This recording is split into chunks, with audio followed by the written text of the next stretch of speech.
Hello. Isang pagpalang ating sa ating lahat. Nandito po tayo sa pagpapatuloy ng ating gawain na kung saan ating po binibigyan ng buhay ang mga sikas na pinagtatalog sa ating sa bawat araw ng gawain. Kung meron pa tayo dito ng isang aralin.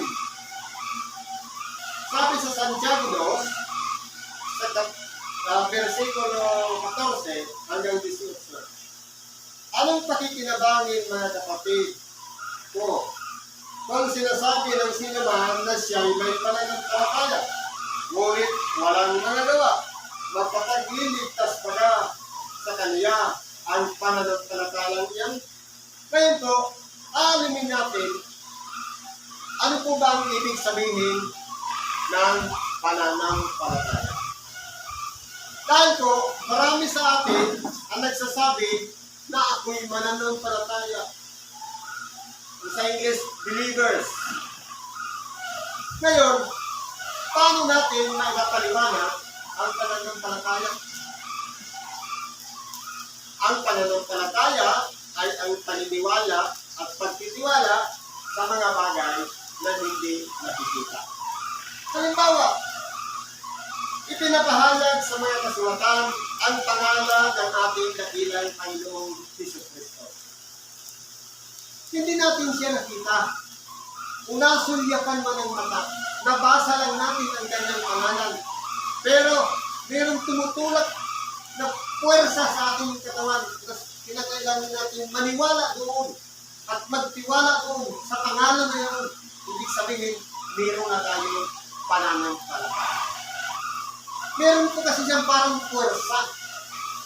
Halimbawa, katulad na lang ng pagpapatulong sa may mga karamdaman. Halimbawa, manghihilot ka, hindi mo pwedeng i-order sa pag meron ng kasabang na kapilayan dahil marunong ng manghihilot, pwede mo siyang hilutin. Mawawala din ng pananampalataya dahil ikaw mismo ang nag-order.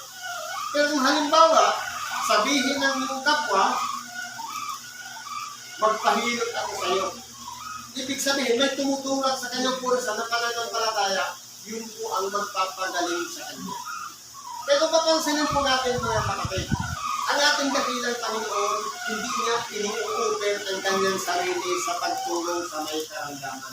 Kundi ang mga tao na lumalapit sa ating dakilang Panginoon, lalong-lalo na yung may mga karamdaman, sila po yung nagsisigaling dahil sa kanilang mga pananampalataya.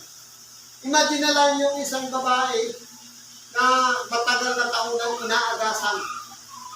Anong nasa sa loob niya? Mahawakan ko lamang ang laylayan ng kasuotan ng guro, gagaling na ako. Nagsisiksikan yung mga tao. Ang nangyari, nung mahawakan niya, naramdaman ng ating dakilang Panginoon ay lumabas. Na parang sa kanya, parang pagalingin yung babae na yun. Anong sabi ng ating na, sino bang nagsisiksik sa akin? Ang katwiran ng mga lagat niya. Kanina pa, napakaraming tao sa paligid mo, bakit mo pinapangon kung sino magipagsiksikan sa iyo? Dahil namalaya ng ating dakilang Panginoon, na mayroong lumabas na bisa sa kanya, kaya gumaling yung isang babae na lumapit sa ating dakilang Panginoon dahil lamang sa pananampalataya. Kaya po, ang pananampalataya kasi isang pursa yan. Na parang itinutulak tayo na sa kabila ng na hindi naman tayo pwedeng umasa na noon na pwedeng mangyari yun, pero yung pananampalataya po kasi napakalawak ng hiling yan, ng pinakatahunan. Naniniwala ka na at nagtitiwala ka pa, bagamat duda tayo na mangyayari ba na nagagaling ako? Pero ano ginawa ng babae?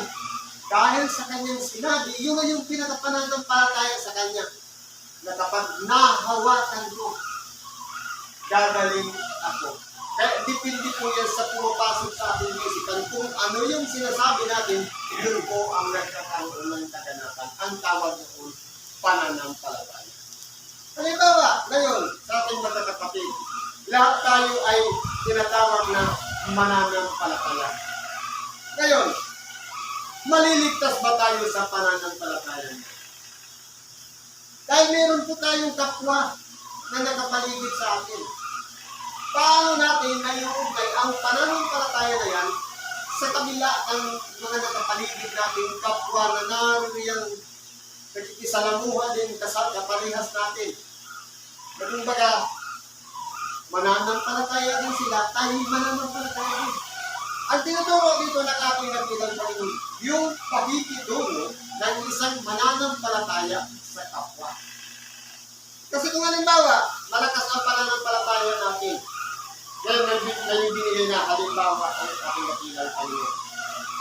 Malakas ang pananampalataya natin, pero hindi nakikita yung resulta, yung gawa. Hindi tayo pwedeng maligtas sa pamamagitan ng pananampalataya.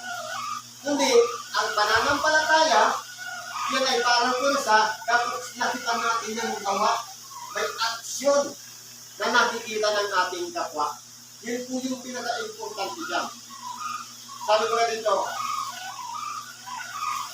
kung ang sinasabi ng sinuman na siya ay may pananampalataya, ngunit walang mga gawa, makapagliligtas baga sa kanya ang pananampalataya niya. Yan po ang tanong. Kaya, anong sagot dito? Kung ang isang kapatid na lalaki o babae ay hubad at walang kakanin araw-araw, nagbigay ng isang pangyayari. Halimbawa, ang kapatid natin lalaki o babae, sabihin na natin magkasama. Hubad sila at wala silang makain. At ang isa sa inyo ay magsabi sa kanila, nagsiyawin kayong kalama, kayo'y mga painit at mga pakabusog. Isang mananampalataya, ganun lang ang ginawa. Sige, magpakainit ka. At gayon may, hindi ninyo ibinibigay sa kanila ang mga bagay na kinakailangan ng katawan, ano mapapakinaban dito. Halimbawa, sabihin natin, sige magpakainit ka, magpakabusog ka, hindi mo naman binigyan ng pagkain, hindi mo naman binigyan ng jacket, o kahit mainit na isang tasang kape. Kasi po yung pagbigay mo ng jacket at pagbigay mo ng isang tasang kape, yun ang tinatawag na gawa. Ngayon, kung sa bibig lang na sinasabi, magpainit ka, puproblemahin pa tuloy ng sinabihan natin na humanap siya ng paraan para mainitan siya. Kaya kinakailangan, kapag sinabi natin, magpainit ka, bigyan din natin ng isang bagay para mag-uminit siya. Ibig sabihin, sa kabila ng ating sinasabi sa kanya, ipoprovide natin yung pangangailangan niya para mainitan siya. Kung siya naman ay gutom na, hindi pwedeng sabihin, magpakabusog ka sa binig naman, marinig na. Kundi, paano kung ang patulang, sige, magpakabusog ako, nagnakaw ng nakakain naman. Hindi pa ka nagkasala pa. Pero kung pag sinabi na, magpakabusog ka, unahin natin ang magbigay. Ito yung lugaw na mainit, kumain ka, magpakabusog ka. Hindi ba nga maganda kapag ano na ginawa ng isang mananampalataya? Kasi po, yung bibig natin, minsan po kasi, mabilis yan magsalita. Ang problema po, yung gawa, minsan malayo, hindi natin nasusunod yung kalooban ng Diyos dahil sa pagiging makasarili. O sapin. Sasabihin yan, pamasahe ko na lang ito, ibibigay ko pa. Hindi ba ka? Kanihinalang tayo. Pero di natin namamalayan, namalayan mo pala yun, nagtatawang pulo bilang pala, isa pala yun sa anghel ng ating dakilang Panginoon na lumapit sa atin para sulutin tayo kung hanggang sa anong pamamaraan ang gagawin natin sa kalagayan na siya'y isang namamalimos o hubad o walang makain. Yan po kasi ang challenge sa atin. Ngayon, kung ano ang gagawin natin doon, useless, kahit sabihin pa natin palabas na tayo ng kanal ng lakan, kahit sabihin pa natin aktibo tayo sa mga simbahan, kapag wala tayong aksyon na ginagawa sa ating kapwa, magiging useless po ang pagiging natin tagasunod ni Kristo o mananampalataya sa Diyos. Kaya po, mas maigit pang balik ka rin na lang. Huwag na lang magsalita, bigyan mo na lang ng kailangan nila. Kumbaga, i-justify na natin yung kalagayan ng isang tao, wala siyang damit, bigyan ko na lang. Hindi ka na magsasalita. Pero kung nauna yung salita, walang gawa, nakasunod, ang mangyayari niyan, hindi po yan makakatulong sa atin, kundi bakit ikapahamak pa natin ang mga bagay na ngayon. Ano pang halimbawa? Sabi pa dito, gayon din naman ang pananampalataya na walang gawa ay patay sa kanyang sarili. Kasi kung kinakailangan magtalakit yung binibigkas ng ating faith, dapat with action palagi. Ano sabi dito? Sasabihin ng isang tao, ikaw ay mayroong pananampalataya at ako ay mayroong nagagawa. Ipakita mo sa akin ang iyong pananampalatayang hiwalay sa nagagawa at ako sa pamagitan ng aking nagagawa ay ipakita ko sa iyo ang aking pananampalataya. Ngayon po naging challenge.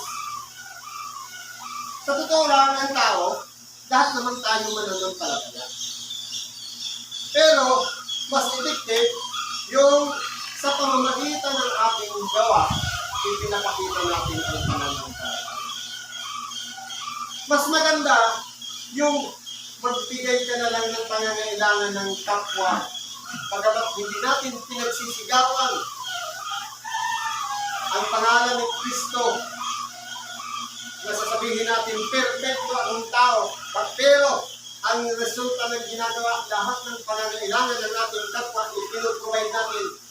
Ibig sabihin, mas may mapapakinaban pa ang tao na nagbibigay sa kanyang kapwa na wala nang sinasabi, isa puro salita, pero wala namang gawa. Kaya po dito, kung aaralin natin mga kapatid, sa ano-anong mga bagay na susunguran ng tao na may lumalapit sa atin na humihingi ng tulong. Kung titingnan po natin, sabi, ang sinuman saan kangay sa akin lumapit sa anumang paraan ay hindi ko itapabuti. Sinabi yun na natin dakilang Panginoon. Sasabihin natin, sinusundan natin yung yapat na natin dakilang Panginoon. Pero may kumatok sa atin ng ating gabi. Hindi natin binuksan, magiging sinungaling tayo. Dahil, paano natin sasabihin na sumusunod tayo sa kalooban ng ating dakilang Panginoong Jesucristo, na kung ang ating dakilang Panginoong Jesucristo, ang lahat ng lumapit sa Kanya, kahit sino man ay hindi niya itinaboy. Kung sinusundan natin ang yapak niya, dapat parehas din ang ating pamantayan sa buhay, na pagka tayo tinatok ng alanganing oras, hindi rin natin sila itataboy. Yun po yung halimbawa na tayo po ay sumusunod sa halimbawa na ginawa ng ating dakilang Panginoon. Yun po yung proseso na nasa likod tayo ng ating dakilang Panginoon. Yun yung nilalakaran natin. Kasi hindi pwede sabihin, gabi-gabi ka naman nanalangin. Palaging humihingi ng tawad. Pero yung halimbawa na dapat makita ng ating kapwa, na yung pagturing natin sa kanila, katulad din ng pagturing ng ating dakilang Panginoon, doon tayo nagkulang, ibig sabihin, magiging useless ko ang pagiging natin mananampalataya. Sasabihin ng ating dakilang Panginoon sa pagpagbabalik niya, mga natwiran ng mga tao, nangaral din naman kami ng salita ng Diyos o ng Ebanghelyo. Nagtalabas din naman kami ng demonyo. Anong sabi ng ating dakilang Panginoon? Magsilayo kayo sa akin, hindi ko kayo nakikilala. Ibig sabihin, paano natin malalaman na kikilalanin tayo ng ating dakilang Panginoon sa araw ng paghuhukom? Walang iba, mayroong mga maliliit kasing bagay na minsan nababaliwala natin. Hindi natin nabibigyan ng halaga. Lalong-lalo na kapag may nasasaktan na kalooban. Sa tingin natin, ang ginagawa natin, okay lang. Pero may nasaktan na pala tayong kalooban. Paano kung yung lumapit sa atin, nananahan ko ng Espiritu Santo? Hindi ba Sabi nga, ang sino mang ginawa mo sa maliliit na ito, ay siyang ginawa mo sa akin. Ibig sabihin, hindi tayo dapat may pinipili ng tao, kundi pantay tayo magturing sa ating kapwa. Sapagkat kahit man ang masama, kung mabuti, parehas yan pinapaulanan ng Diyos. Nagbibigay din sa mga ganap at hindi mga ganap. Sino tayo para hatulan ng isang tao na nasa ating paligid? Ang gawin na lang natin. Kung meron tayo, magbigay tayo. Huwag nang magsalita. Isa mauna ang salita, huli naman ang gawa, may sumbat pa sa kasunod. Ang importante po dyan, kung magbibigay, kinakailangan hindi napipilitan. Sapagkat, ibig ng Diyos ang nagbibigay ng masaya. Kaya ngayon, kung nagbibigay tayo mula sa puso, walang sumbat, ibig sabihin, ito na yung kalooban ng Diyos, ang Espiritu Santo na nanahan sa atin yung nasisiyan din. Lalong-lalo na ang ating dakilang Panginoon dahil nagkaroon muli bunga ang pagiging nating tagasunod sa ating dakilang Panginoon Jesus Cristo. Kaya kung meron po mga maliliit na bagay na minsan nakakaliwala natin, pero importante po siya. Lalong-lalo na sa mga maliliit din na bihira na yung nagparamdam sa atin, pero minsan ikinagakait pa natin yung kailangan nila. Pagkamat maliit yun, baliwala sa atin, pero sa kanila, malaking bagay na yun. Kapag pinagbigyan natin ang kanilang mga kahilingan. Kaya po, tinuturuan tayo dito ni Apostol Santiago na ang pananampalataya, kinakailangan palaging lalapitan natin ng gawa. May aksyon palagi.